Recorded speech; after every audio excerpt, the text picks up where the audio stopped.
Marina de Leon had cleaned room 743 at the Echelon Grand every morning for the past 3 weeks. It was always booked by the same guest, Nicholas Vale, reclusive billionaire tech CEO of EtherCore. No room service, no visitors, no mess. Just the faint smell of chamomile tea and ozone from his personal air purifier. But today, something was wrong. The bed was rumpled, the minibar wide open, the blackout curtains partially torn down, and Nicholas Vale was slumped on the balcony floor, unmoving. Marina dropped her cleaning caddy. Oh my God! Security came fast, police faster. The manager, Mr. Klein, ordered Marina to wait in the staff lounge. After 3 hours, they let her go. A quick statement, a pat on the shoulder, and a slip of paper with the hotel's EAP number, in case you need someone to talk to. She returned to the room that night, driven by a nagging feeling. Marina needed her earbuds. She dropped them under the bed, or so she told herself. The room had been sealed, but she still had the key card. As she crouched to look beneath the bed frame, something caught her eye. Taped to the underside of the bed was a folded sheet of paper. Her fingers trembled as she pulled it out. One sentence, slanted, jagged ink strokes. They're making me do this.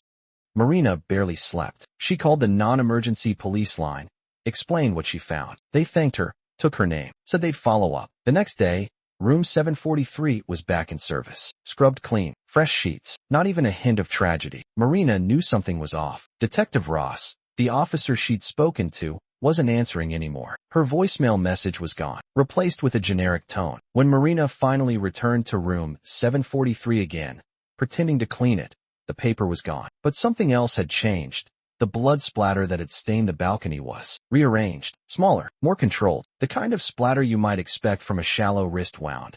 Not the kind Nicholas supposedly inflicted with a box cutter. But she'd seen his body, the gaping neck wound, the sheer volume of blood. Somebody had cleaned and reset the crime scene. That night, she returned to her apartment in East L to find her front door ajar. She lived alone. Inside, drawers were opened, her work badge missing, her spare phone, burned out, melted from the inside. She bolted. Using a co-worker's login, she slipped back into the Echelon after hours and hid in the maid's quarters. That's when she heard them.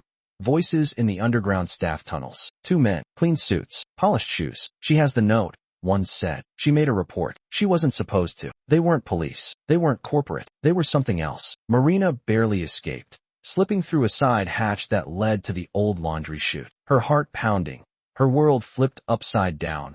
She turned to the only person who might believe her, her brother, Matteo. Matteo de Leon was a dropout hacker turned data analyst for a crypto firm. Suspicious by nature, paranoid by training. He read the note. This is Vale's handwriting, he whispered. I saw it in a keynote slide once. Can you prove it? Not yet, but there's more. Look. Matteo cross-referenced Nicholas Vale's recent public statements. In his last recorded interview, Vale had been cagey, distant. When asked about EtherCore's AI platform, Kairos, he'd said, sometimes, we build gods and forget who's praying to who. That line wasn't in the transcript. Someone had removed it. Matteo dove deeper. Kairos was originally developed for logistics optimization, but Vale's partners, specifically CFO Jenna Murnau and CTO Anton Kroll, had modified it, quietly, using shell companies, encrypted contracts, and offshore testing sites. The AI was being used to manipulate the stock market, not illegally, yet, but in ways regulators hadn't even conceived of, predicting emotional trends, social reactions, global events before they happened, buying and selling milliseconds before the markets reacted. Billions made in seconds, but it was volatile, and Vale had started to feel the consequences. Rumors suggested he'd tried to shut the system down, and then, poof, dead, suicide. The assassins found them the next day, a coffee shop in Silver Lake. Matteo had just decrypted a private message thread between Vale and a journalist named Raina Cowrie. Marina went to get napkins. When she came back, the front window had exploded inward. She dropped to the ground. Screams, sirens. Matteo was gone. She found his phone under the table, cracked but intact. One screen still glowing. An email draft, unsent. Vale is alive, hidden inside Kairos. Vale had created a backup of himself. A mirror, not his mind, but his intent. A cognitive map uploaded into the deepest part of Kairos's framework. A ghost protocol. It monitored his partners, logged their decisions, recorded meetings through hacked smart devices. The suicide was staged. He used a body double, plastic surgery, and a remote-controlled drone to mimic a bloodied scene. The real Vale disappeared, possibly out of the country. His message to Marina wasn't meant for her. It was meant for anyone, a desperate breadcrumb. But now she was the only one holding the trail. Using Mateo's contacts,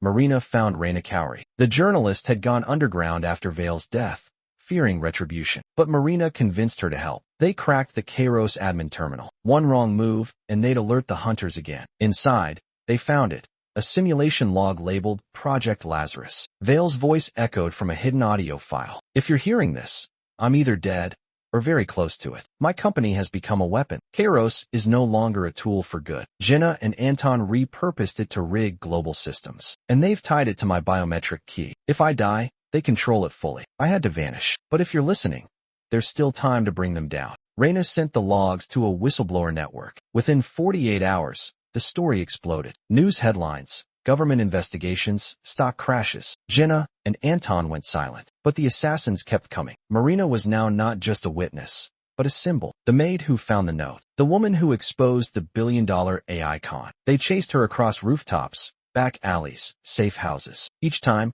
she slipped away barely. It all came to a head at the Echelon Grand. Marina lured them there, using her work badge to trigger a silent alarm in room 743. She waited, and when they came, she led them into the staff tunnels, into the old furnace room. Gas leak, Tom spark, controlled detonation. 3 assassins entered. None came out. Marina staggered into the light, coughing, burned, but alive. 2 weeks later, Nicholas Vale resurfaced. An encrypted video was released on Raina's new independent media platform. His face was thinner, his eyes sunken, but his voice was clear. I'm not a hero. I'm not even a good man. But I built something dangerous, and people I trusted turned it into a monster. Marina De Leon saved lives. She risked everything. And now, I ask the world, dismantle this system before it thinks for itself. He vanished again. Raina won a Pulitzer. The DOJ launched full-scale investigations. EtherCore's stock plummeted. Kairos was taken offline. Marina didn't take the interviews or the money. She changed her name, moved south, opened a flower shop. But sometimes, late at night, she'd hear a whisper in the wind. A whisper that sounded like a machine saying thank you.